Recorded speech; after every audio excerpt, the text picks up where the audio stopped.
Alright, let's take another look at an application of conditional probability. Streams near industrial plants may suffer from chemical pollution or thermal pollution from wastewater released in the stream. An environmental task force estimates that 6% of streams suffer from both types of pollution, 40% suffer chemical pollution, and 30% suffer thermal pollution. So I'm just going to go ahead and highlight these because these look important here. 6% suffer both types of pollution.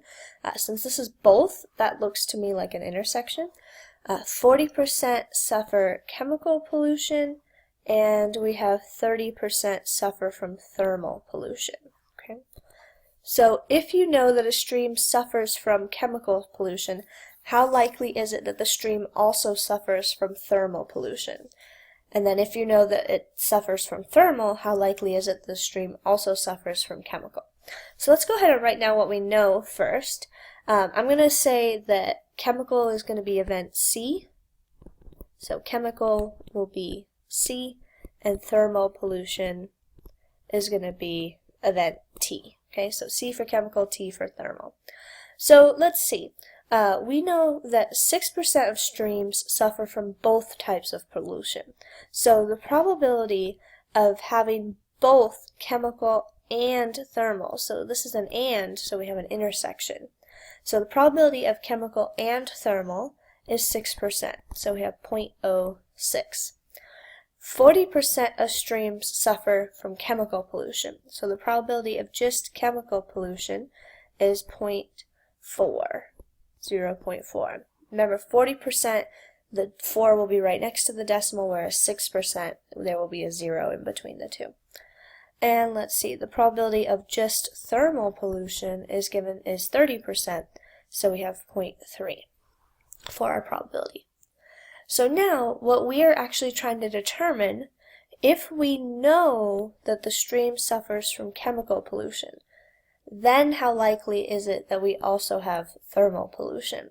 So we're making an assumption. So this is a conditional probability. We are looking for the probability of thermal pollution given that we know the stream has chemical pollution.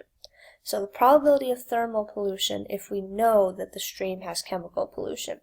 And so if we follow our formula for conditional probability, which I've written up at the top, we can see that this will be the probability of thermal and chemical, which is the same as the probability of chemical and thermal. So that's what we have over here.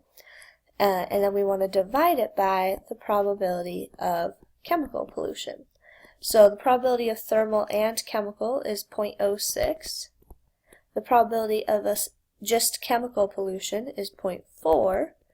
And so dividing the two, we get 0.15 as our probability. Let's take a look at the second question.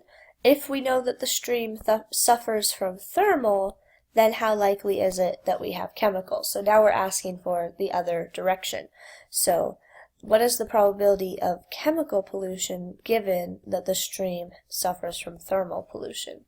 And so we'll take the probability of chemical intersect thermal divided by the probability of thermal. You can always remember, I sort of remember the order because I think of the bar, this is similar to the bar in my fraction. And so I want both things to be true in the numerator, and then in the denominator, we just have the assumption. And that sort of fits. It's already in like the denominator if you think of reading from left to right as reading from top to bottom. So it's important that you're always dividing by the assumption, not by the thing that you're trying to find the probability of. So we're trying to find the probability of chemical pollution, assuming that the stream has thermal pollution. So the assumption is the thermal pollution. So let's see. So the intersection was 0.06. The probability of thermal pollution is 0.3, and so dividing this we get 0.20, and so there we go. We've got our probabilities. This is the probability. So the first number that we found is the probability of thermal pollution, that assuming that we already had chemical pollution, And then the second probability is the probability of chemical pollution, assuming that we have thermal pollution. The important thing is to be able to recognize those clue words that we've been talking about. So 6% of streams suffer from both types of pollution. Both types of pollution, that means we're looking at both chemical and thermal. And the "and" tells us that we're looking at an intersection. So don't forget about those key words. If we say "and" or, that means an intersection or a union. And then that can help you figure out which probability is, which number represents which probability. Alright, that's all for now.